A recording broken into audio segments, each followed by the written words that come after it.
Dub is a message, not just music. It's a spiritual communication. And that is a quote from Augustus Pablo. This quote addresses one of the main reasons I created Hippie Fari, the beautiful, life-changing message of reggae music. It was created for social change, and its message is still as strong today as it was in the 60s when the first reggae records were released in Jamaica.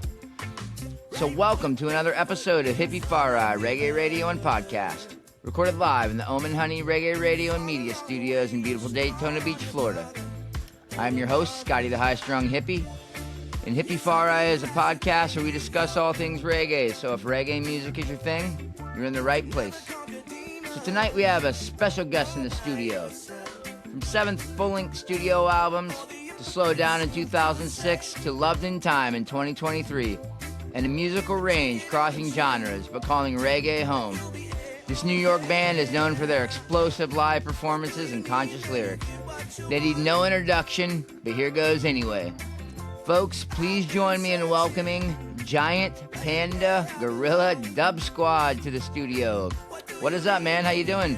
What's up, my good brother? And just wanted to say, I'm just one finger on the hand of the Giant Panda Guerilla Dub Squad. Yes. And proud to be representing, but in a band, we all lend our insight and our perspective to come together as one thing. So you're only getting part of the situation from me, but I'm here for it. And thank you for having me.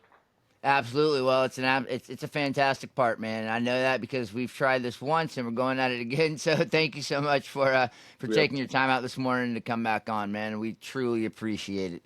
So let's go back to the beginning, man. What was the cultural and musical atmosphere in Rochester, New York, in 2001 that sparked Giant Panda Guerilla Dub Squad?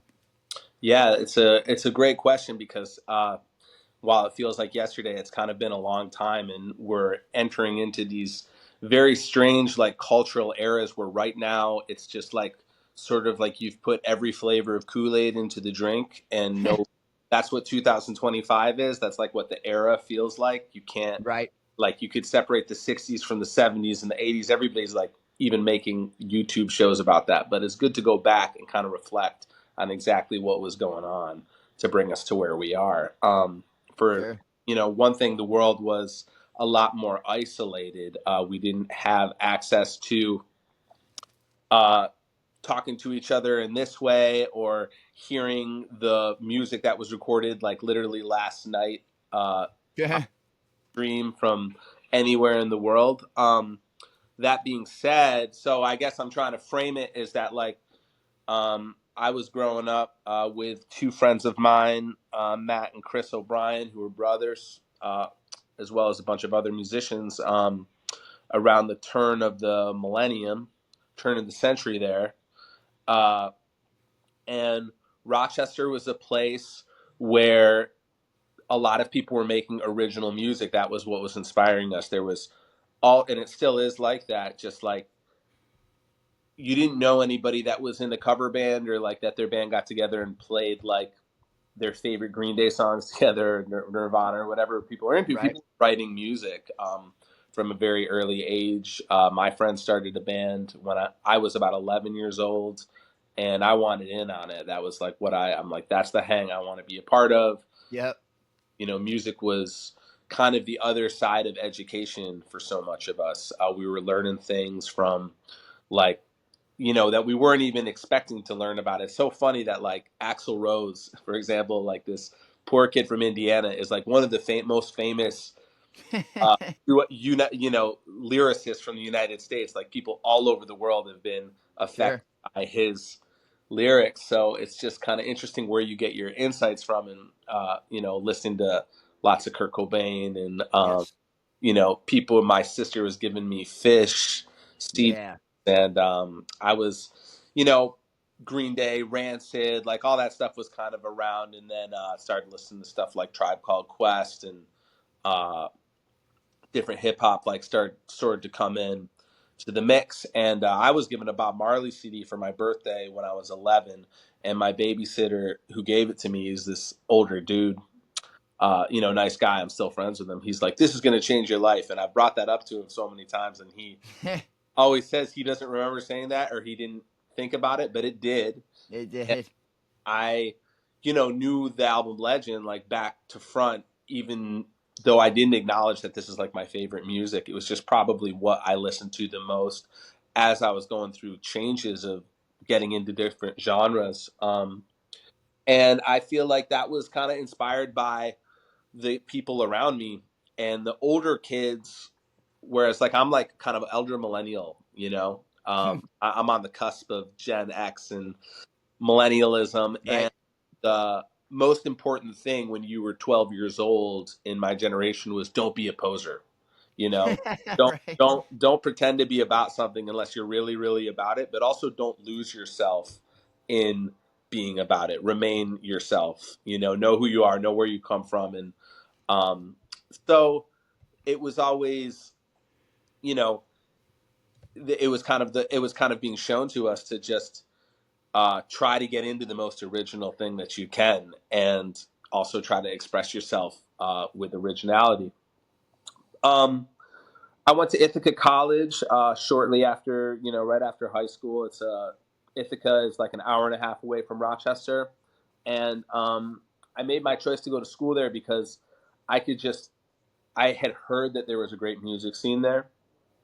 Um, I didn't really know what that meant at the time, but I knew that I liked music. I played in a bunch of bands already, and that was just kind of what I did. Along with my community, we were creating music, creating original tunes, jamming, improvising, and behind our middle school and high school, there was a Citgo gas station. So this is back in like 1995, 1996, like little Yeah. kiosk gas station. And there was this guy that worked there that had moved from Puerto Rico, who played guitar and played in all the coolest bands around town. And he played a lot of reggae. And that was Dylan Savage, who ends up being the guitar player in Giant Panda Guerilla Dub Squad. So he was a little older than us and just kind of like a little bit of an inspiration and like an influence around. Just, hey, that's a respectable person who's treating us as young people with respect. And what's he Right. into? Oh, he's into reggae music. What in world music, and just like he's not listening to like the stuff on the radio, for Right. example. But he's also not a deadhead, because that Right. was the other like alternative way to go, which became a huge part of my life as well. Um, Certainly. Trying to figure out what it is. So, um, you know, I wrote a reggae song when I was in a band in like 2000, and was really inspired at like how it instantly affected the crowd at the show that I Nice. was playing. When we first played it, you could see just people move differently, and people who hadn't necessarily given like the silly band I was in a chance, where all of a sudden you could just see it. It took over their body, and the Nice. why I had written this reggae song is because uh, the drummer in this band I was in, we had gone to see the Wailers for free at this free University of Rochester kind of had an outdoor celebration every fall called Dandelion Day. They booked the Whalers, and I was standing in line to get a hot dog, and all of a sudden I heard this band and this music fade in. They did a live fade in because what were they playing? Natural Mystic, and Ah, they beautiful. started the set off with that. It's Family Man on bass Yes. and drummy Zeb Williams on drums. Uh, and I danced the entire, I was standing in line. I started moving right away. My body was taken over by the music in the same way that I would later see the crowd that I was playing in take over. And I realized as they played the set that I knew every single one of these songs back to front. I had listened to Bob Marley throughout this entire experience of growing up and getting into hardcore, punk, jazz, funk, everything. I'd been listening to Bob the whole way through, and even some other reggae that, like, when I visited in Germany when I was 15, they have all these bootlegs of all this reggae in every store that you just won't find in the States. Sure. That's a whole nother story about like how that happened, but how reggae got international. But so I'd had all these kind of just like recordings, and I didn't know anything about them. I just listened to them like crazy, and So as I saw the Wailers play, I was like, I know all of these bass lines. These mean so much to me. This is my music. And me and the drummer went back and tried to figure out what it was about the music. And what it was the one drop. Like Yes, it was that, amen. you know. And that was really like a mind-blowing musical moment. I distinctly remember when the drummer figured it out, and I was like, that's it. And it's easy to play bass lines to that. Now this is such a pivotal time because this is maybe like the first week of September, and then I had been coming back to rehearse with this band that I was playing with, and we had figured out reggae. I wrote a reggae song that I called John Dubs, and the lyrics were like, drugs, TV, why do we live in such captivity? Your soul is free, so drop your habits and come bust out with me. We're going to rock this house party or something. I was talking Right about on. the power of the music, and while also like reflecting on this like sort of lack of culture that we had in suburban America at the time. This kind of like just this. It's also like teenage angst, but this like devoid of feeling. You like really want to feel everything and have everything be true, and everything was a little bit just like subdued. And except for this music was so potent. And then a couple days later, like September 11th happened. And that was I grew up pretty politically minded from music. Rage Against the Machine, bought that album, first album, when I was 11 years old, and Absolutely. that really, I mean, without even knowing it, was I don't want to say indoctrinating because it wasn't like I had to be convinced. It was like they were talking about real things, and all I had to do was go look into it and Sure. look into it. It's like, oh, okay, I see what you're Yep. talking about. Wow, nobody else is talking about that I know. That's not like part of the culture. Green Day's not talking about that. Right. Even though I love Green Day, it's a great band, but it's like kind of started to see benefit to, oh, what is the message in the music? And what kind of responsibility does that have in these times? So when September 11th happened, and I was kind of already politically minded and studying international relations in college and learning a lot about the real situation, um, it, you know, 3 weeks before that, one of my best friends had uh, been taken by suicide. And No. so it was like a lot of really heavy stuff happening at the same time. And what was important to me in my life at that moment, it was like the relationships that I had, the friendships that I had, being able to get together and feel all right, literally, like, Preach, brother. and what was the best antenna to do that with? It was music. People would come and I was reluctant to like say that I was in the band for a long time or like think that anybody would come and check it out, but people started to tell me that that's what they wanted to do. Why isn't your band playing? Why aren't you guys coming up to Ithaca? You're in Rochester, you're going back to Rochester to practice with your band.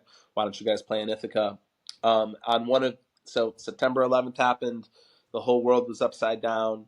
I Sure. went that weekend to practice with my band, and because nothing stops that.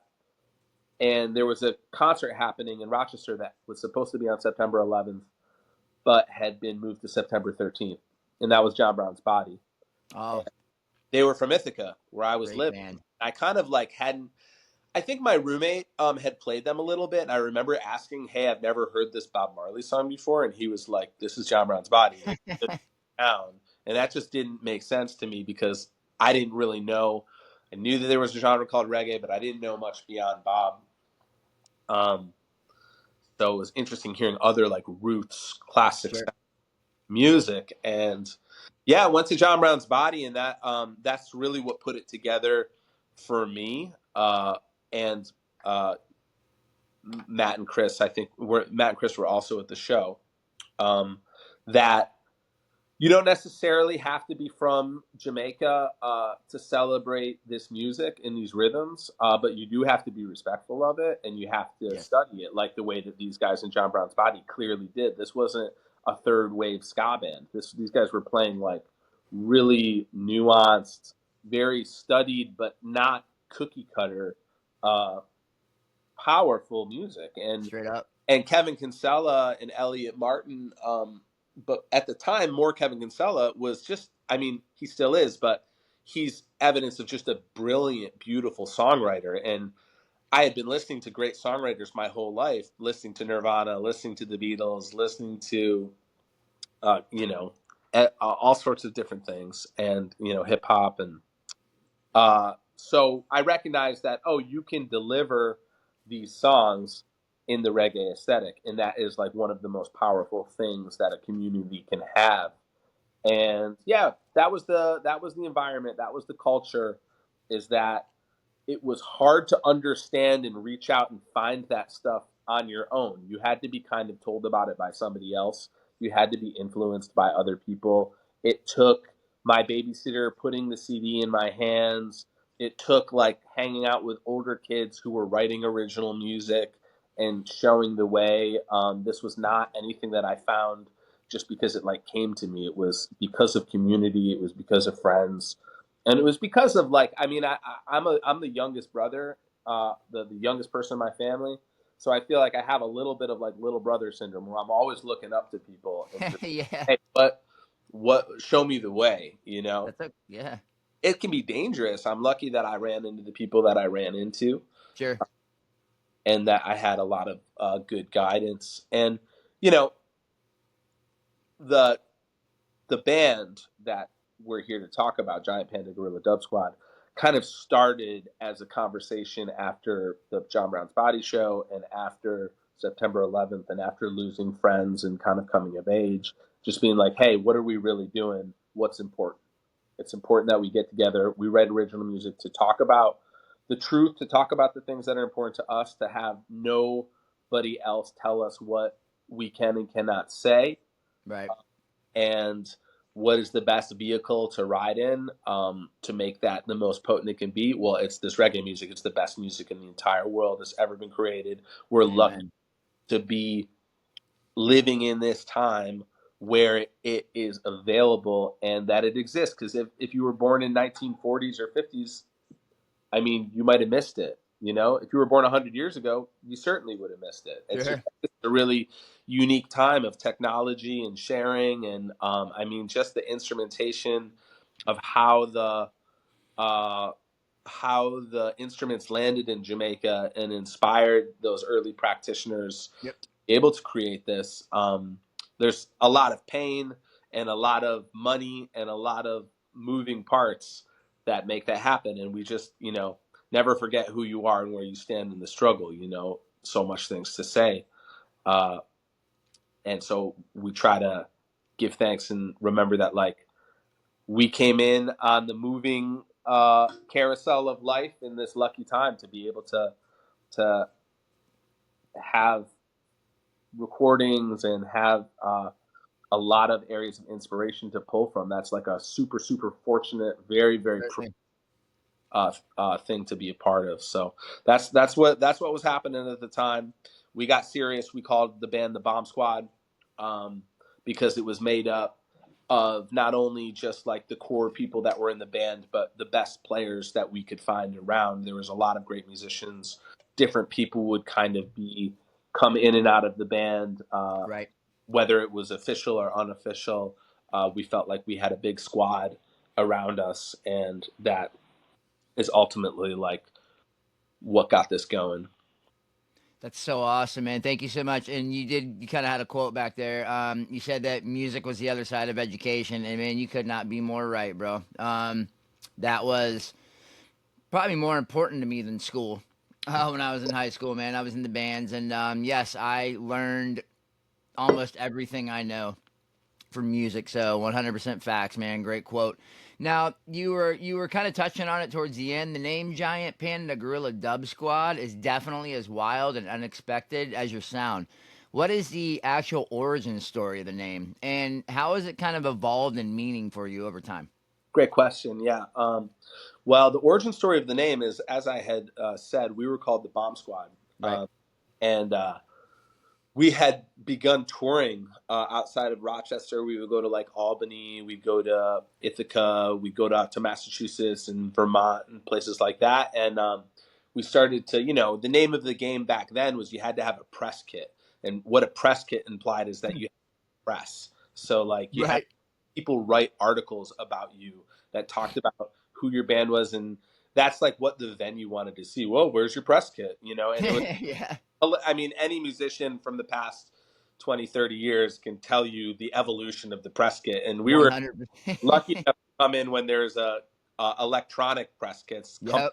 Made it so much easier. And I remember talking to these guys from the 90s that were like, dude, we had to like pay money to print stuff and laminate it. Like, you know, 8x10 photos. You go into the Yep. all collection of like the 8x10s of the guys having to look cool. And It's so funny. yeah, it's just like evolution. I mean, now you just say literally what's your Spotify, what's your Yeah, Instagram, exactly. Yeah. What's your Instagram? what's your Instagram. It's so much easier. But that being said, we were reaching out to journalists and hoping that, you know, somebody would cover the show, maybe because they went to the venue and saw that there was a band playing. We would get these write-ups that would have our picture and another band's description. Oh, There's like 500 bands called the Bomb Squad. It's right. their name. There's, you know, classic hip hop called the Bomb Squad. There was Jen Durkin's Bomb Squad that was Deep Banana Blackout, sort of side project. There was a bunch of different bands that we would get mixed up with, and we didn't want to get mixed up with anybody. So one day I walked into Matt and Chris O'Brien's house, which is where we practiced, because again, they're both like hugely foundational parts of the band, and especially Matt at the time, who has his own project now called Flying Objects with Chris, and he has another band that has been around called Thunderbody, just a prolific songwriter and one of my Nice. friends and musicians. But we walked in the house, and he was reading a book by Tom Robbins called Another Roadside Attraction, and he explained that in that book, which again I went and read many times since, there's a band called the Giant Panda Gypsy Blues Band, and they're like tearing up the 101, and there's like a lot of psychedelic action going on, and it's Giant Panda Gypsy Blues Band in the Indo-Tibetan Circus. And in the book, I feel like he was talking about the Merry Pranksters and the Grateful Dead is like who he was basing that off of. And it was rumored that Jimi Hendrix named his band the Gypsies after that band, and also that Elvis died on the toilet reading that book. Wow. A lot of history involved. I got to read that book now, man. It's a great book, man. I mean, it's about the second coming of Christ and the Vatican, and you know all these things that, and you know, and a hot dog stand, a roadside attraction stand, a flea circuit. There's a you know drummer baby, and all these just amazing characters. So at the time that we were having this conversation, it was in 2004, yeah, and we had been. I don't think we had gone yet, but we had been setting up or had a history of setting up in places that were not venues. So like parking lots, festival parking lots, anywhere where we could like get a generator to. And eventually we linked up with this uh, food food food serving gypsy sort of, Nice. not gypsy, but Like guerrilla style. traveling guerrilla style people named the Sunweaver Crew from New Hampshire. And we would set up in these festivals that we weren't booked for, like Bonnaroo, That's and awesome. play off solar power for like 12 hours from like, you know, 9 p.m. to 9 a.m. It was just madness. And so, you know, I don't know which came first, but thought the Giant Panda Gypsy Blues Band was a really cool name because we wanted a name that was going to take up the entire marquee, that was going Sure. to be the biggest name in the paper, take up all these print areas, you know, so you couldn't miss it. You couldn't forget. We were more of a guerrilla dub squad, and we always say guerrilla like Che, you know, Yep. Amen. Shout out Che G-U-E. Guevara. A lot of people think it's like, oh, two animals in the name, and you have a buffalo on the cover of your album. Yeah, you know, animal lovers, of course, but animal spirits. But it was Giant Panda Guerrilla Dub Squad because we were like doing guerrilla sound. That's We were great. inspired by dub not only as a genre but like as a approach, and as a philosophy in making music. And so like bringing in the idea of improvisation and in the dub. A lot of dub was made in the studio, that we had grown up listening to in Jamaica. A lot of these dub effects that you hear on everything now. But John Brown's Body did it live. And that was really inspiring to see that, it's not all about taking solos. It's not all about like the rock band kind of thing of like showcasing one thing here, one thing there. It's really about creating a soundscape together and like highlighting different elements of that and bringing it into another sort of dimension with delay and reverb and cutouts. And so it's a very cool way to jam. And since we've been a band, the name is, I think we think of it as a blessing or a curse, because it's wild to have been in it this long and still like tell people your band name that like don't know you or don't know it. Oh, you're in a band name, Giant Panda Guerilla Dub Squad. And it's always really uncomfortable. Like, and that, I like it. I like things to be uncomfortable for people because it like, it makes it real. It's not, you're not trying to cookie cutter. It's like, oh, we're giving you something to work with here. It's a lot to think about. You can call us, people call us Panda, people call us Dub Squad, people call us Gorilla Dub. Like there's all sorts of ways that you can mash up the name. It's still going to mean the same thing. I would have sort of deep insights over the years of just like what each part of the name meant and how it really did define the band. Thinking about global affairs, thinking about China, thinking about the giant panda, the Tibetan area, the Xinjiang area, like what is under these animals. There's only 400 left in the wild. Like that's wild, man. They're being decimated by just industrialization, just by the changing of the world, and that's something that reggae is calling out. Reggae is one of the alarm systems for the ecosystem. And at least in the ways that we've been that we were introduced to reggae, it's not an anti-modernization, but like a need for conscious modernization. Genre, 100%. I mean, so yeah, the giant panda and then the gorilla, like approaching things from an outside perspective, approaching things from, truly like with the solidarity of your community. Like that's what I think of what guerrilla fighting is about. It's you're not enlisting in the national, in a national militarized structure or anything like that. You're having to do it with your community. Absolutely. And yeah, and we've always, we're like your squad, the squad expands like every time that I feel like our fans and the people that are part of our community. Giant Panda Guerilla Dub Squad was started as a antenna to kind of bring like-minded people, but not necessarily like that we have to agree on everything, but just like that we want to be together and we want to be enjoying life and having a good time. And like I said, when we started the band, what is important to us and how can we make life more about those things that are important to us that might not be on the traditional track of like go to school, move out, get a job, make money, build and build. It's kind of more of like a lateral circular existence that we were looking for at the time. And the antenna has worked. It has brought all of the best people in our lives to us and us to them. And we really meet in the music. And there's just been truly mystical, a mystical map of how life has unfolded with the band in the center, having the band be the fulcrum of our lives. And yeah, I feel like the name reflects that. Of course, we've talked about changing it. Of course, that's not possible. No. It's like it's its own living thing, and that's what the band is in musically too. Like you can't be too intentional about how you want the music to sound because it's really just going to do its own thing. Gotta be organic. Or you try to push it into a certain corner, it's going to come out the other side some other way. So that's another humbling thing that gives Giant Panda Guerilla Dub Squad kind of its own essence. So like we're all sort of, in our best intentions, like serving the group, serving the sound, serving the whole, instead of individually what we're going to get from it.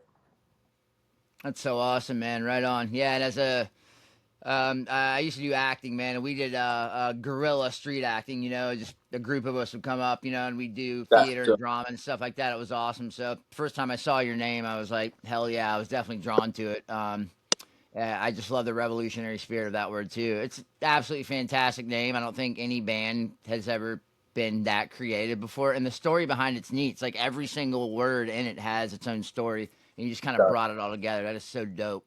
Yeah. Um, with 2 decades together, man, that's a long time. What keeps the chemistry alive in the band? Musically and personally.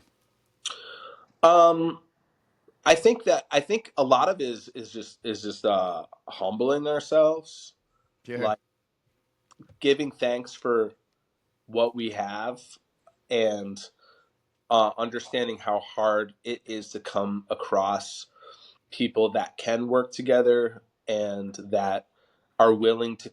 I mean, a lot of music is compromise in a group, Sure.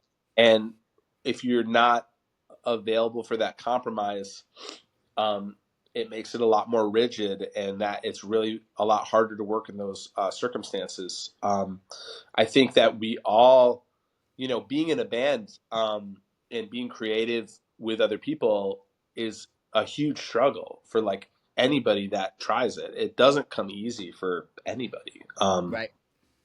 You're there, so learning how to kind of uh, submit to the nature of relationships Sure. and the nature of time, and that I feel like that's what's allowed it not to burn out. Mm-hmm. And there's been many times along the way where it seemed like, well, maybe we should call it here, and move forward. And there's nothing wrong with doing that. Like there's a lot of Right. bands that do that, and I think that there's uh, so much to starting fresh and like using what you've learned from your previous experience to fuel your future experience. But we just haven't come to had the point in this group where that seemed necessary, or seemed like it was like any time that you have those feelings, it's kind of, I mean, at least I can speak personally. It's like because of some like ego issue personally, or Sure. oh, Yeah. I want it to sound this way. I want the music to be like this. I want to be represented like this. And it's like, hey, well, then do whatever you want by yourself, but it's not going to be the same as when you're the sound that comes from all of these people working together. Right. The differences that we all have is what makes the group sound how it sounds. And I often have, I mean, I can quote myself in saying that Giant Panda is the sound of our limitations. Like it's the sound of everything that we can't do. Like we Right. all want it to be different. We all want it to be, Right. and it just sounds its own way. And um, I've gone through so many different periods now that it's been 2 decades of having a certain period where I'm like, oh, this just doesn't sound good. I can't wait till we sound better. Or we sound different. We need to practice more. We need to do this and that, or come at it from this angle. And then 4 years will go by, and a recording will come on from that time, and I'll say, oh wow, this, Wow. Right. like this sounds so good. Why don't we sound like this anymore? Like, oh, what? Oh no, we're bad now. We were so good back then. And then 4 years will go by, Hmm. and I'll hear recording, and I'll be like, oh, you know what? I remember that I was stressing out about that time, and now I really like the way that sounds. Why can't we sound like that now? And it just doesn't happen. And I would say, I don't know about like show for show, but like in the past like 2 years, 3 years, I think our live sets have been like some of the best they've ever been, and we've Right. like dialed in. We have so much chemistry. We have so much known chemistry with each other. Like we know, we have intuitive understandings of how people play, how people don't play, um, and that's just like that's something that you can't really teach somebody else. So when somebody else does come in the band, when somebody has like come, there's been multiple people that have just they've gone through their stay in the band, and they've come in and they've left after sometimes like 10 years, Right. and only when the next person comes in do we realize how much chemistry we've developed in that time. It's like, Sure. oh, we have to teach this person about this. We just kind of do it. So just, I mean, for me personally, and I think for the other guys, it's just like a humbling thing, you know. It's just, hey, let's not take ourselves too seriously, but let's respect the seriousness of like what this band has brought us all, and how not like freaking out and out of like pride or ego or anything like that, being like, oh well, you know, screw you guys. I want it to sound. I'm so devoted to it being a certain way that I can't work with you anymore. I can't play with, you know, I don't want to record together anymore. That just hasn't happened. And I think we all are writing music all the time. We're all playing music all the time. We all play in multiple projects. Right. And Panda is its own life. You know, it has its own ecosystem. It has its own way of working, and we try to remember that. But one of my favorite parts about music, and listening to music especially, is you know, like Legend, like I said, was put in my hand when I was 11 years old. Sure. The ways that I have heard that album have been so different Sure. in Yeah. 30 years since. And I love that about music, like how it keeps redefining itself. You hear different things, you understand different things as time goes on, and it is such a rare privilege and experience to have your own band do that. To have you know, to be able to do that with your own music and with Right. own life experiences. To just say, hey, I thought this way about this song playing it when I was 25, and now when I play it as 42-year-old, I'm understanding different things about it. Same song, same words, same bass line, but I'm learning different things from it. And that's just as we kind of keep bringing education back into the conversation, and how music provides us this window of insight. It's very, I just don't know. I mean, books are like that. I'm sure pieces of art Yes. that there, you know, you read a book when you're 20 versus when you're 40, you're going to take away different things. And That's funny. I was just gonna say that, man.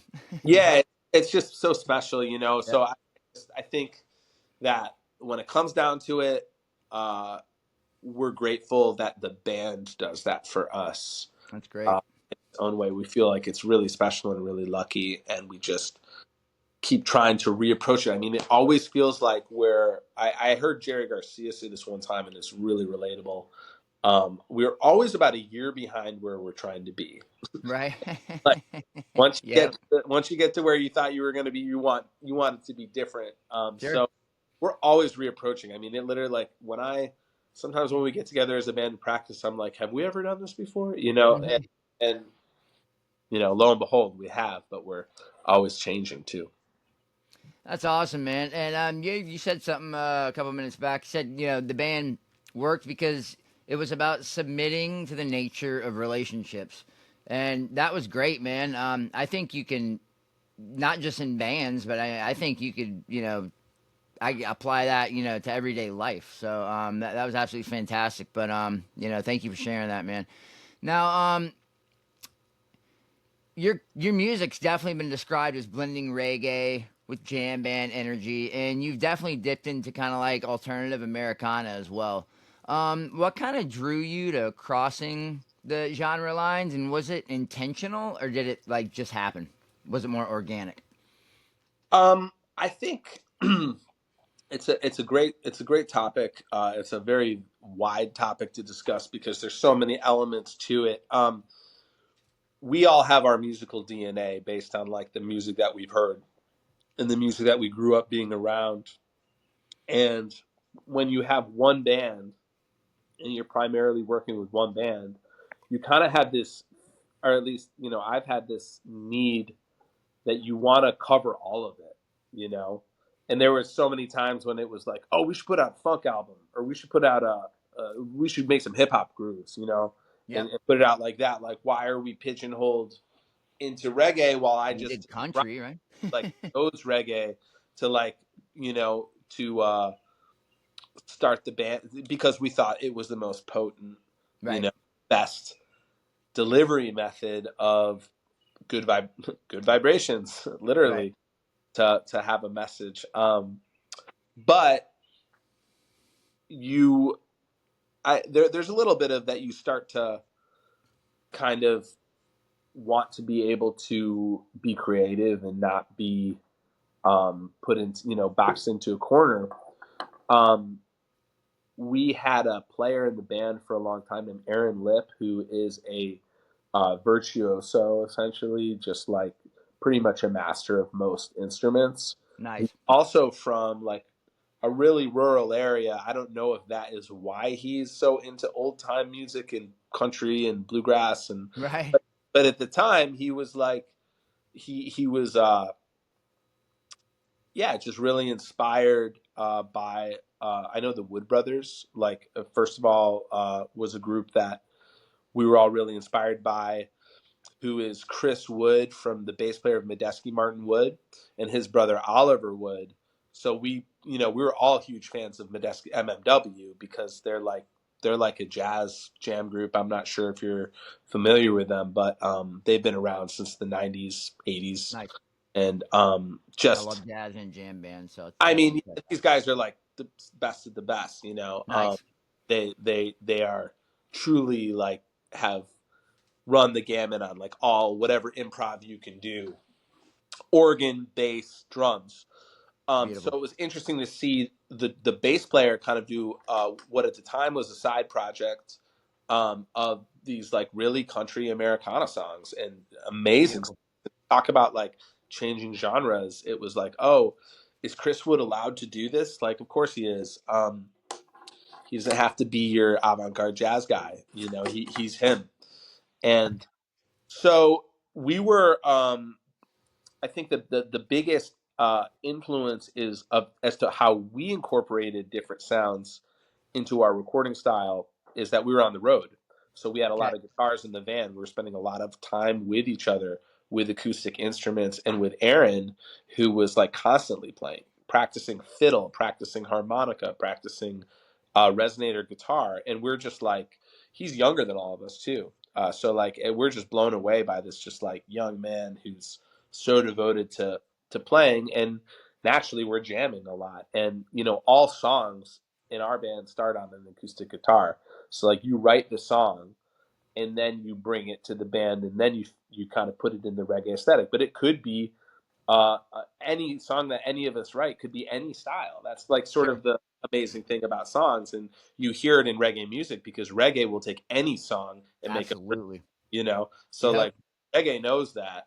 I remember I love this. I feel like it was I can't remember who did this version of Royals. Never gonna be Royals. Right. That Right. like song by that young New Zealand girl or something. There's like a great reggae version of it. But so we were writing these songs, and we pulled into our engineers at the time. His name's Joel Scanlon. He had a new place in Colorado. He was building a studio out there. We were on tour, and he had just kind of gotten the studio set up. We pulled in with the trailer, and he's like, "Guys, I just got everything set up. Let's record." And Right. we were like, I don't know if we want to like drag all the gear out of the trailer. Like, let's just like bring in some guitars, and we'll record some of these songs that we play in the van, like these versions of the songs that we already have that we play reggae, uh, Nice. but we'll record it in like this folk sort of style, and we ended up calling that record Country, Yep. and it Great was record. recorded in like 1 or 2 days. And we hadn't put out an album since our first record, Slow Down. We did everything kind of wrong um, when it comes down to that, like early 2000s time. Like we were writing so much music, and what would have, if we were from Jamaica in the 70s, maybe we would have been a studio band and we just would have lived in the studio and recorded, or like the Beatles, I don't know, spent so much time in the studio. They had all this money to be in the studio, but we were like recorded an album because everybody, to get a gig you had to have music recorded, but we were about the live experience. So Yep. we recorded our album Slow Down in 2005. It was a grueling process. It was expensive. It was like its own kind of graduate school for all of us. Amazing experience. But when we got done with it, we were like, cool, now we can start touring. We have an album. And we toured for like 5 years straight. And everybody's like, oh, when's the next album coming out? The next album. We're like, the next album? Like, come to the show. We're playing. Yeah, right.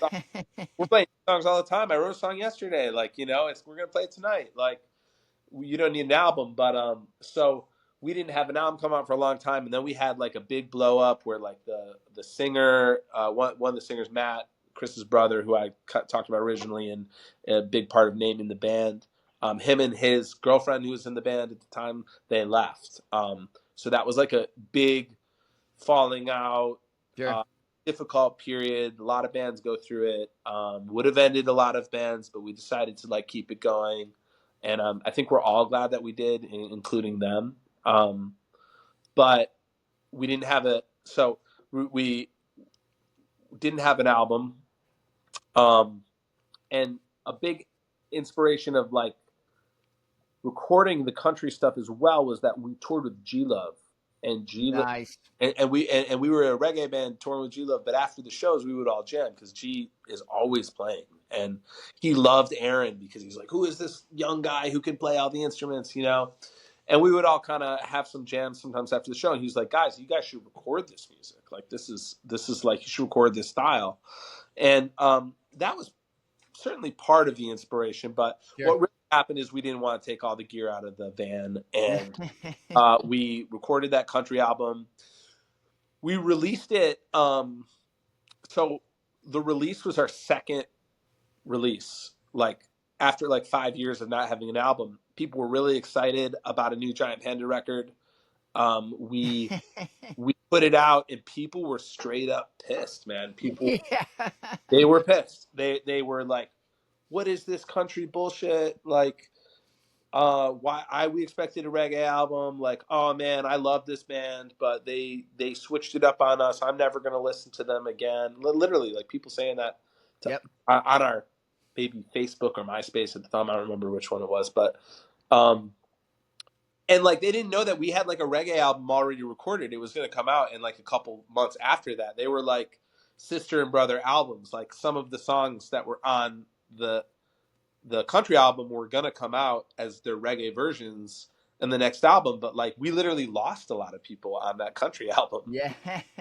which was hard because we were at one point trying to express like, hey, we're like musicians, like we play all sorts of music, we love all sorts of music, and we present in the club out of the sound system.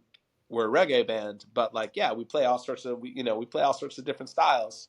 And here's when we're in the recording studio, we can do all that because it's not live. We're not trying to make you dance together and get sweaty and go on like a musical journey like you do at a concert. This is a different setting. So that was tough to at one point like know that we were so much more as a band, but that like people didn't even want us to be that. So that was how we started blending the genres. It was something that we had always wanted to do. We didn't carry it out I don't know, it didn't work the way that we at least went about doing it. It was, and even still to this day, I mean, now it's been so long that there is a lot of like documentation of us playing like a lot of different styles, and I think it's something that people know about us. But when I search the internet and try to like think about, oh, how can you figure out who Giant Panda Guerilla Dub Squad is if you don't know me personally, like, and didn't grow up with me? I would have a totally different understanding of who we actually are versus like what you're going to find out from the internet, or what you're gonna. I mean, people get turned off by the name, and then they get turned off that they can't put us in like this one box. It's like, for whatever reason, it doesn't hit the mainstream normie folks in the right way. But I will say that like Giant Panda fans are truly Giant Panda fans. Like they're not just lumping us in with like some other group. It's like, if you like us, and you know why you like us. And it's been we've collected like so many fringe people that like are like, well, I don't know, I don't feel like I really fit in here. I don't fit in here, but like when I'm at your show, Right. I feel like I'm there. And I know that feeling because that's what I get from the Grateful Dead. is Yeah. that when I go to any Grateful Dead cover band, of which there are a million, Yes. I like just a testament to that the Dead created this musical space that like has some structure of like, yeah, there's some songs that you can all know that this is the sign to the party. We're playing Sugary or whatever. We're playing some other Grateful Dead song. Uh, Right. but when you go into the party, this is a place that any musician can go and you can be anywhere in it. And I hear that in the Grateful Dead. And when I go to a Grateful Dead cover band show, I feel like, oh, I'm with my people. I found myself. Like this reminds me of me. And I think that Giant Panda did that for a lot of people in their own way too. It was like, oh, I didn't know what I was looking for. I didn't fit into this genre. I don't, you know, I'm not a fish head. I'm not a drum and bass rave kid. Right. I'm in it all. I want to hear it all, and that's what I feel like we provide. And when I listen to some of our live recordings over the years, especially after since I'm on tour, after I've been on tour and we've been like jamming a lot and like getting into some really deep stuff, I'm looking for that music to listen to after tour. I'm like, and I don't realize that I could get it from my own band. I'm literally like Right. going through music, being like, I need some music that's gonna like, take me up here and then feed me through this and Yep. drop me down here. And I realized that I can't. I'm looking for my own band. So I love blending the genres. I think that any great musician does, and Sure. especially like many reggae artists. Of course, reggae, as I had been saying, like reggae is no stranger to that. They'll like take everything and tease it up and mix it up, but then there's going to be the thing that's going to come through the most is the energy of reggae. Uh, Absolutely, man. I remember that when we talked before, we talked a lot. Like I love hardcore music. Like Hell yes, me I too, grew man. up playing hardcore. I still listen to hardcore. I still Yep. listen to lots of like heavy music and lots of drum and bass and Yep. electronic music. And Yep. when I went to Africa, I was in Ghana, right in the middle of when Bomb Squad was turning into Giant Panda. That was like a big transitional period. I was spending like 5 months in Ghana, and I would see this band play every week called Vibration Kings, and they would play out of this huge sound system and just like Rastas everywhere. Um, and they were playing like dance hall and roots, and I was like, this is the exact same energy of the hardcore parties I go to in the parks. Like in Ellison Park in Rochester is where the hardcore bands would like rent a lodge and like, kids would just pile in there and mosh and, it was just madness. But that's what I felt at the reggae party in Africa. I'm like, this is the same energy. It doesn't matter that it's different genres. It doesn't matter that there's different tones of the instruments. Nobody's playing a crazy distorted guitar, but Right. like this groove and this bass line and the way that this is coming through, it's the same. So musicians know it. True music lovers know it. This is an energy transfer thing. We meet in the music. Absolutely, that's beautiful, man. And yeah, you were right. You kind of touched on it. I did, grow up listening to the hardcore, Earth Crisis, Snapcase, all that hardcore music, and then the drum and bass, Diesel Boy. I loved it, but reggae does give me those goosebumps, and it gives me that same feeling. I try to explain to people it doesn't have to be fast and hardcore to hit, Yeah, to hit that way, and reggae definitely does that for me. Midnight, Now, Midnight, the band Midnight, who I oh man, Akabeka. constantly, yeah, yeah, yeah. Oh, I mean, that as yes, soon as I got that music, I was like, I think 2002, yeah, got a record, Ross McPeace, and that was hugely inspirational. That reggae could sound that way, yes. and have that energy still, like heavy, heavy, heavy, but slow, clean. Yes, absolutely. It's fantastic. Still in constant rotation every day for me. Now, speaking of things that hit hard, man, Love and Time hit number one on the Billboard reggae charts. Congrats. That's unfucking believable. What theme? Well, it's not unbelievable because you deserved it, but I mean, to be able to experience that's pretty incredible. So, what themes did you explore on that album that felt unique or necessary in the moment? That album is was when we really wanted to grow the squad. like it was about collaborating. So it was about creating versions and writing songs that we could reach out to people that we knew or people that we admired, and make and have them be part of the sound. And that was included producers and like people Right. that mix the music. So like we reached out to Zion I Kings, who are just an incredible, Tippy Agre, Jadi, and oh man, Digital Ancient. Uh, I'm just spacing out because it's the morning, but I'll think of everybody's name in a second. Andrew That was Moon. a great name, Digital Ancient. His name's Andrew Moon Bain is the other producer, but they worked together as a trio, of making dub, and they had mixed a lot of like Tippy iGrade is he created he's a big part of the Midnight sound. He was the producer on a lot of those early Midnight and Akabeka, and Yep. all of those guys are just super involved in a lot of the music that had been inspiring us for years.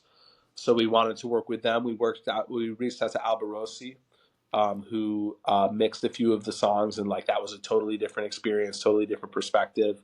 And we reached out to Danny Kalb, who had mixed our album, Make It Better, and also a couple of the songs on the Steady record. We had Clinton Farron on a track. We had Anthony B on a track. But we also had our brother Scribe, who was on our first album, on a track. We had Blackamore on a track. So, and Josh from the Movement is on a track. And so it was a lot about collaboration. But the other goal of the record was to kind of get all of our sounds into one record.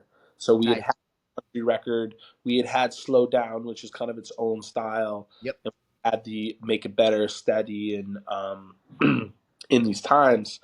And Love in Time really represented like all of those sounds together on one record, the Right best. on. Which is something that we would want to do, talking about blending genres, talking about like having many different uh, nuances to like who our identity was as a band.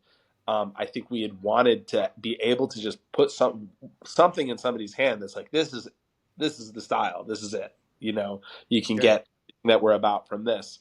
And I think we kind of did it. I think at the time I felt that we really did it, but going forward, we're always a year behind where we want to be. So I'm like, oh, we got to do it better, keep representing absolutely who we are while expanding and letting people know the extra things about the music that we like and the music that we like to make. But Love in Time is really a concept of like, that's what music is. Like the song, any song on that record, it's not going to change length forever. Those are the recorded songs. Right. That's the work. But every time that somebody listens to the music or plays the music or learns a song, like they're adding to the spiritual mass of that track. It's growing. It's getting bigger because Sure. and you're love into the time. It's and when you're spinning the record or spinning the CD or streaming the music, you're playing back that love and you're growing that love at the same time. So it's just music provides this sort of multi-dimensional, like temporally ability to stretch what time is and what emotion is and how we connect to it as humans on this timeline. Another thing that I love about music and recording specifically is that when you play a Delroy Wilson song on a record, you're in there, the studio with Delroy at the time. Like Right. it's being recreated as though it just happened, and it will always be happening. And even if he's not here. So all of this Bob Marley music that we grew up listening to, I was born in 1982. Bob died in 1981. You Yep. know, like the love is in the music. It's infinite. It's always going to be there. It's love in time. It's like, and if you get into different philosophies about dimensions, tree of life, all these different things, it's like we live in the third dimension. We are sort of held hostage by the fourth dimension, which is time. Like none of us can beat time. It's the only thing that keeps going. But love is above time.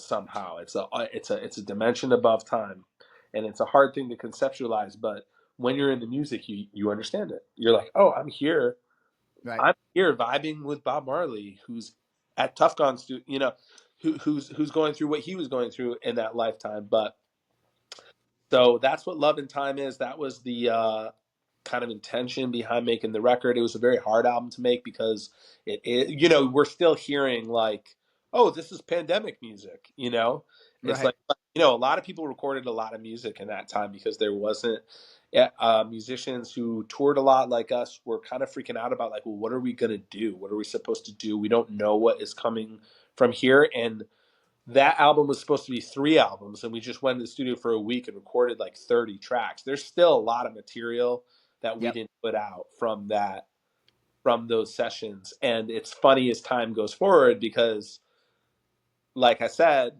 we're always a year behind. It's like, well, now that music's super old and none of us are very interested in it. Right. But nobody's heard it. So like you could totally release it and work on Sure. it. We want to record the song that we wrote like yesterday and release that now. So it gets confusing as to like how do you do what you want in the time that you're supposed to. And you know, I think Giant Panda has an unfortunate history of being very backed up with like we have a lot of creativity, we write a lot of material, but we don't get to always focus on like finishing it and getting it out. So there's plenty of songs that have been lost along the way that didn't get recorded, that we played like 100 times in concert or whatever, and they're just like they're left back there. So if there was any young musicians or new musicians, which I'm sure we'll talk about at some point, but the thing that I always think about is in these times with the access that we have to technology, record, record, record, record. Just Yes. record. It doesn't have to be good. It doesn't have to be perfect. Just do it. Get it down because like in 5 years, you're going to listen to the recording that you made and you're probably going to be stoked that you did it. Right. Rather than like let perfection keep you from doing it. And that's what happened to Giant Panda. We let the idea of perfection, we're very, very harsh critics on ourselves. We Sure. have probably hundreds of shows recorded and even multi-tracked, like they could be turned into full albums that we will just never release because we just can't bring ourselves to do it. We're uncomfortable with the performance. There's something that happened, something sounded a certain way that wasn't right. And I'm sure that most people would not care at all No, about absolutely the, not. they just like have a different connection to it, and that's a human thing. So it's hard for us to to let ourselves be ourselves, let the music be the music sometimes. So the stuff that gets out, it's like thank God that we got into that far, because it's like there's so many second guesses of being like, oh, I remember when our first album Slow Down was finished, like the last day of mastering, I was like, fuck, we Right. suck. Like Oh, man. we have totally wasted our time. This is a waste of money, time. It's this album does not sound good. This is not going to be good. Like, and then uh like months later after it had come out, I was at my friend's lake house uh after a gig, I think, and it was just me and him hanging out, and he had a shuffle CD player. And there was all this different stuff coming out. It was the Beatles and like Miles Davis and like all Right. this great music in the mix. And then that Slow Down came on, and it sounded incredible. It was like everything that we had gone for, all the intentions in the music, which was just to write really simple songs, record them in a very simple way with really, really good equipment, with somebody that really knew how to capture sounds, Alex Perry Ellis at Pyramid Sound, who had recorded Pressure Points by John Brown's Body and This Day by John Brown's Body, as well as Missy Elliott and Anthrax and all this stuff. But we went in there with a plan. We didn't know how we were going to get it. And at the end of it, I didn't think that we got it. But when the album finally hit me the way it's supposed to, being played alongside other music out of a system when you're just chilling, I got to hear it all removed from being a part of the band. And No, imagine if, like, halfway through that very difficult process of recording, we had just decided, you know what, this isn't working. We're not going to finish this, which we've done with so many projects since Right. then. We have done that. We have gone into studios, recorded 5 songs, and I've never looked at them again. They're Oh still man. there. And that's just part of being an artist. It's a struggle emotionally. It's a struggle with your ego, with perfectionism. I would love to create something one day and be satisfied with it. It's never happened for me, um, but I know that you have to kind of keep going. Absolutely, 100%, man. Fantastic answer. Now, Live for Live Music called you one of the most innovative and genre pushing bands out there. Now, speaking of innovation and pushing genres, are there any like dream collaborations on your radar that would kind of, be innovative or, kind of push the genres again? Man, that's a great question. I mean, I like any direction. I don't have a specific one, but uh, yeah, I don't know, because I just know that it would be an experience that I wasn't expecting. You Right. know, like um, I love the accordion is an instrument that, like, everybody says that they hate. Like, if like it's literally like kind of a meme. Like Right. when somebody pulls out an accordion, jokes are made. Yeah, sure. But the reality of the accordion is that it is in every single folk music around the world, from North Korea to Colombia to South America Sure. to Mexico. I mean, all over the world. I love that banda Mexican music with the accordion. I think it's great. Man, my favorite part about America right now is that there's so many assholes like running their mouths, and then when I get in the car and I turn on the FM radio, like in Indiana where I live, uh, I don't even know the station, but maybe it's like 97.9. The higher up that you get on the bandwidth or on the frequencies in FM radio, the more expensive it is to have that radio Sure. station. Pretty sure these guys have like an expensive radio station, and it is all that music that you're talking about. I Every love it, dude. is in Spanish. Yep.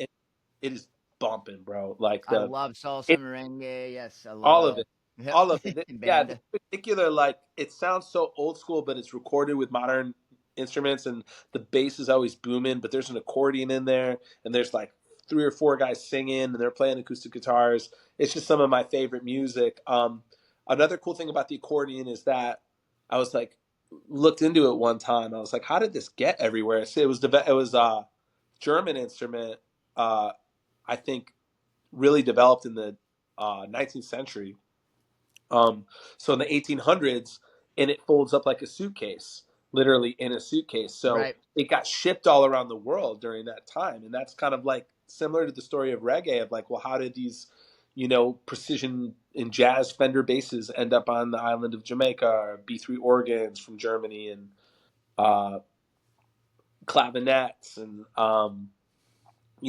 same story with the accordion. The accordion got shipped all over the world into now that it's like a part, like Greek music and Roma music, and you know, people always think of polka, Oh but yeah. Oh, big time. but I love like the Paul Simon, who's like the first concert I ever got to see in my life. My parents took me to see Paul Simon on his Born at the Right Time tour. And they opened with the song "Boy in the Bubble," and the "Boy in the Bubble" starts with accordion, um, Right. and so this like awesome South African music. So I don't know if Panda's ever gonna. I mean, I don't think we've ever played with an accordion player, but No, but you could pull it off. If yeah, anybody could pull it there's off, y'all there could. melodica and accordion Yes. are like very similar sounding Sure. instruments. Harmonica. So I don't know. I just know that whatever. I mean, music. One of my biggest accomplishments in music is getting the song that's on Love and Time together. That's called Chance. Hmm. Song that I wrote for my son before he was born.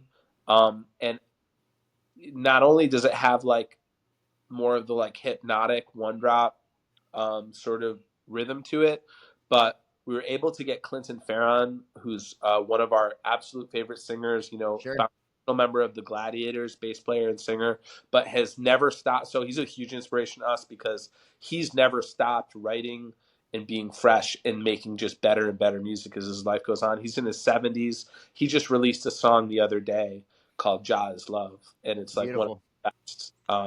He never stops. And so getting him to collaborate on that song was extremely special, but also there's a flute player on that song who was my teacher and friend when I visited Ghana in 2004. And I've always wanted to record with him.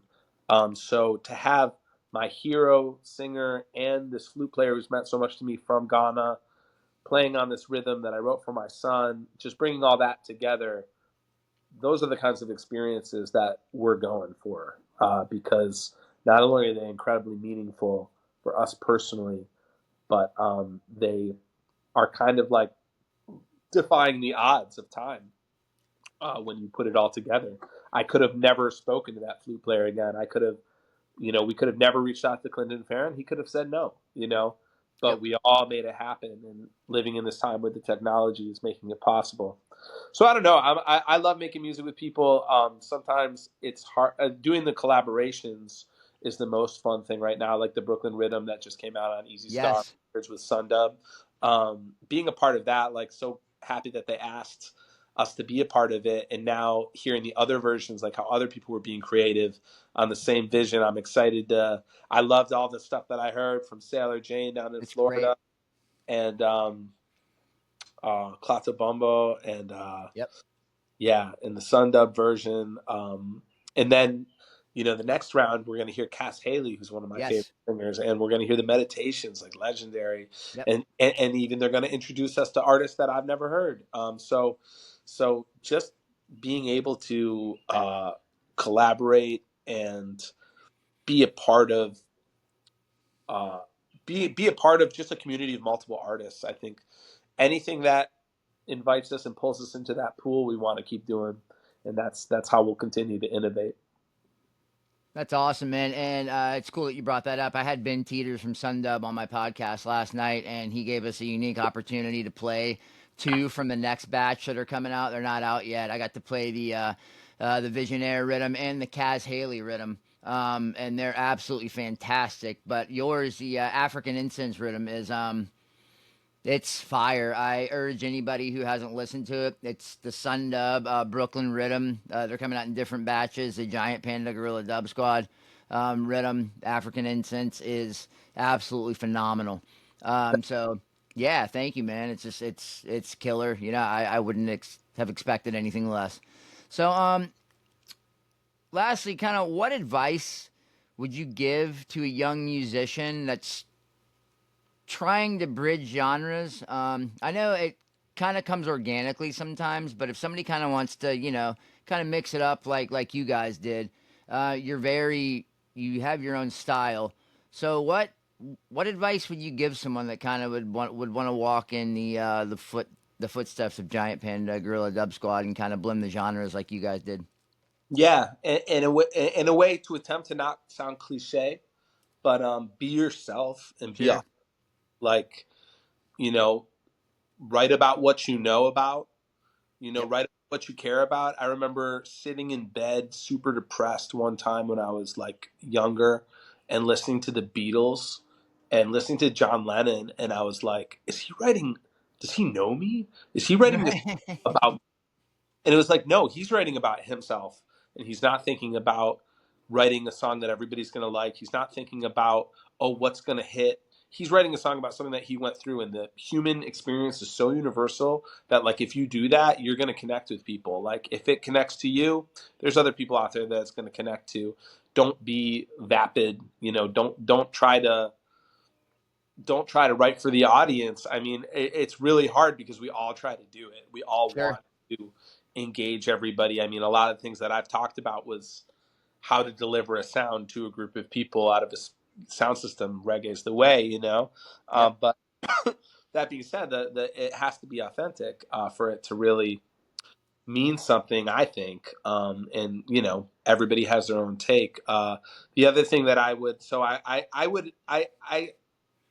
saw Fatboy Slim made like some document. There was some video I saw with Fatboy Slim talking, and he talked about how he just really didn't know what he was doing. Like he didn't know how to use the gear that he had, and he wasn't an expert in any of the stuff that he was doing. But he came from punk rock, and that's what punk rock is about.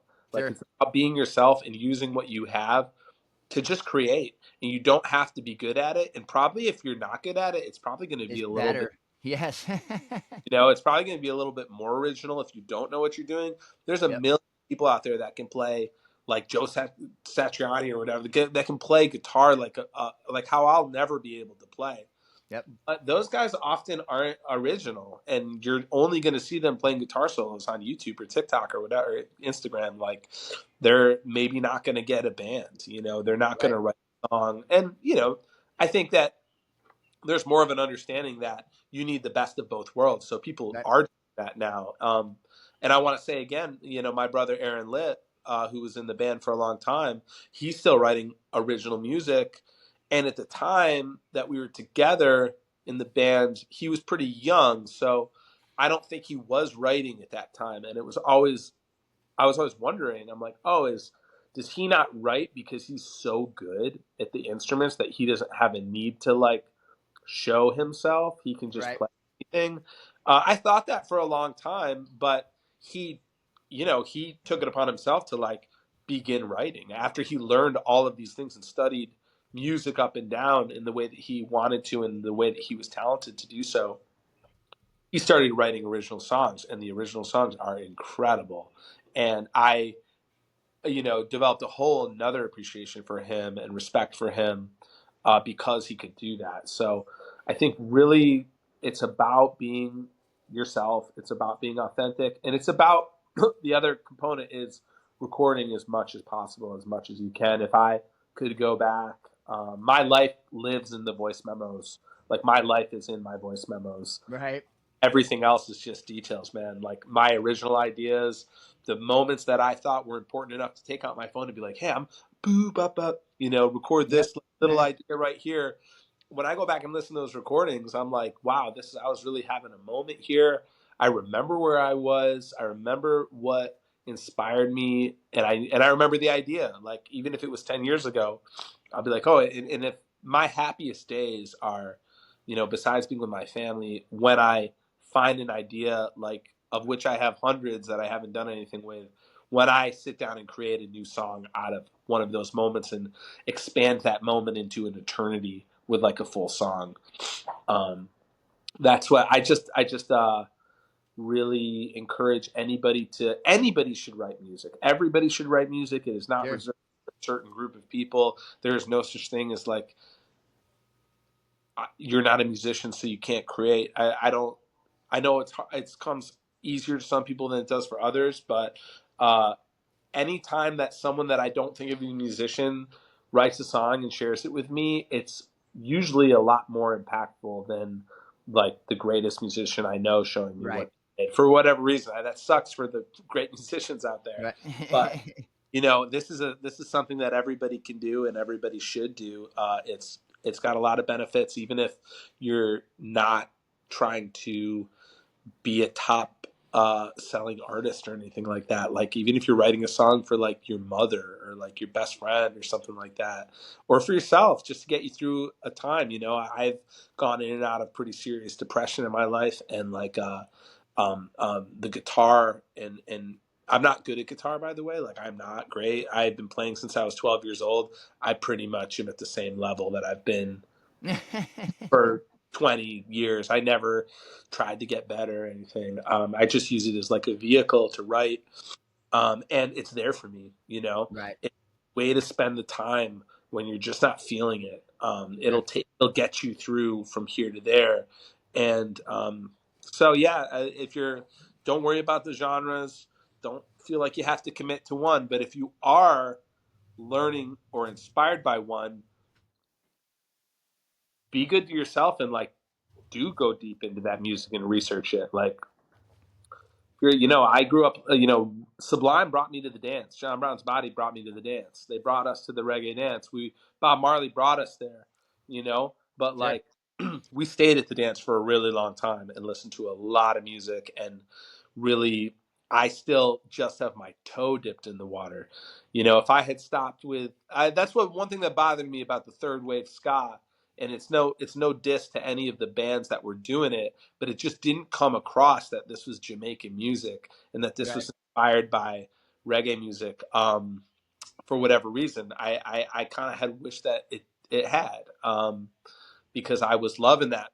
I loved that music when it started to come out, or when I became aware of it. I wish someone had sort of, the Sublime album, 40 Ounce, all those albums are like cover. I mean, they're like all covers, like, Sure. which is just wild. Like even there's a great podcast called Roots Nation. Uh, it's all about reggae. It's done. Yes. Have you heard it? I'm familiar. Yeah, man. Yep. Henry P. I don't think his name's Henry P. Henry K. I'm sorry. I'm really spaced out this morning. It's been like a week of me losing all my thoughts. But Yep. Henry K lives in Jamaica. He's lived there since the '90s. He's got so many stories about how reggae got from the '80s to here, and he even did a uh, shorter podcast called "From Cali to Kingston," or "From Kingston to Cali," and it's about the Jamaican music traveling to California and like kind of how Are you the talking sound about Rootsland? Rootsland. Rootsland podcast. Yeah, that is so amazing. He tells the stories. Yeah, it's fantastic. I was literally Rootsland, listening to that one of the last best. Friday. It's more than a gift. It Like is it's cool, man. a huge resource, and everybody that listens to even a little bit of reggae should listen to every season because he's so incredible at telling the stories and just giving this vital information about how the music got from here to there. And like in one of the episodes of From Kingston to Cali, he just goes into about how What I Got by Sublime, which is I'm pretty sure the first Sublime song that I heard, Yep. is a half pint song. Like loving is what I got. Like that's a song that was a hit in early '90s by Half Pint, Jamaican artist. Um, and then it comes out on the Sublime album, and Bradley is there's this is not taken away from Bradley because that's part of like what reggae is like, and Bradley knew that like you're learning, you're representing on rhythms, you're taking bits and pieces of this and putting it into your own. It happens all throughout the reggae genre, but like when it jumped the industry and all of a sudden started making millions of dollars for somebody, um, then you start to kind of being like, oh wait, is that weird? Like that kind of happens. So just even now, still learning about the history of this recording, this music, especially reggae. The history of it. There's just you only have things to gain, and you will never listen to all of it because there's so much. You could listen to different songs your entire life. You will never hear all of the reggae. There's just been so much made and recorded. So, yeah, long about way of being like, be original, be authentic, know yourself, but also like go deep into your inspirations and record, even if it sucks. Absolutely, man. I love that. And it's cool that you touched on punk rock. Like it doesn't have to be good to be good. One of my favorite punk bands, Crass. I mean, I even had their tattoo. They were not that great, but they literally redefined punk rock, and their message was just Oh yeah, incredible. But it wasn't that good, but it was some of the best that I've ever heard in my life. So, yeah. thank you. Oh, go ahead, bud. Say that like somewhere in this conversation there's something about AI, but I don't know how to say it.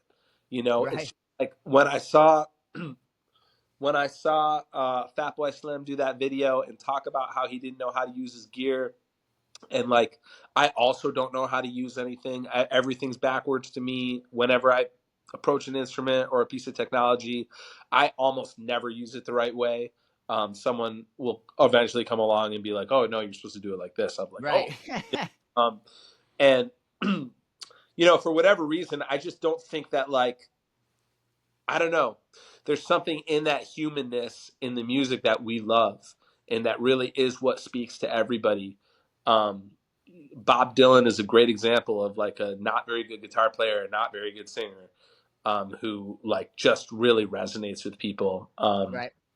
And I don't think AI can do that. That's like the thing that I think the artificial intelligence, it can't put that humanness together. For some reason, I think that's important. For some reason, I think that people need to hear that. Like, keep being punk, keep it Sure. punk, keep not knowing what you're doing. Like, put the humanness into it. Lean in on your humanness, because it's really going to be the only thing that we're going to have to work with. Like right now, I mean, we're there. So that's all you got. They haven't figured out how to be human yet. Keep being, keep making mistakes. Keep keep singing off key. I don't know what to say. Like, every song that I've written has come from a mistake. I've been like, oh, I was trying to do this, and then I ended up hitting the wrong chord, and I found something. There's a lot of love there. So that's it. I could talk forever, bro. I'm long-winded. I just talk and talk and talk. So cut me off. Me too, and I love it. And touching on mistakes, I used to be a restaurant manager, and I tell my employees it's not the amount of mistakes you make, it's how fast you recover from them. That's right. James, thank you so much for coming on. I'll just kind of share this with people real fast. This is the second go around. The first time I kind of messed up the audio, so James was extremely, extremely nice and agreed to come back on and sit in front of my funny face for another hour and talk reggae music with me. So I just want to thank you so much, man, for taking the time out of your morning to come back on. So it's a beautiful face. It's a beautiful space. Here with you, I'm enjoying the place. So anytime, man. I love talking with you. Hope to meet up in person sometime. Absolutely, my friend. Well, there is strength in unity, so build your community. So follow me on Facebook, follow me on Instagram, follow me on TikTok. Shoot me an email, hippieFariReggae@gmail.com, and check out my website, hippiefari.podbean.com. I'm the only hippie Fari in the world. I am not hard to find. And this is Scotty, the high-strung hippie, reminding you to speak your mind before somebody else does it for you. And do something nice for somebody today. Grab flowers for your partner, smoke out a stranger, slip the homeless man a buck. Whatever you do, do it from the heart. Because all good things start with the heart. Peace, love, and roster rhythms are all a part of that reggae revolution. One love, fam.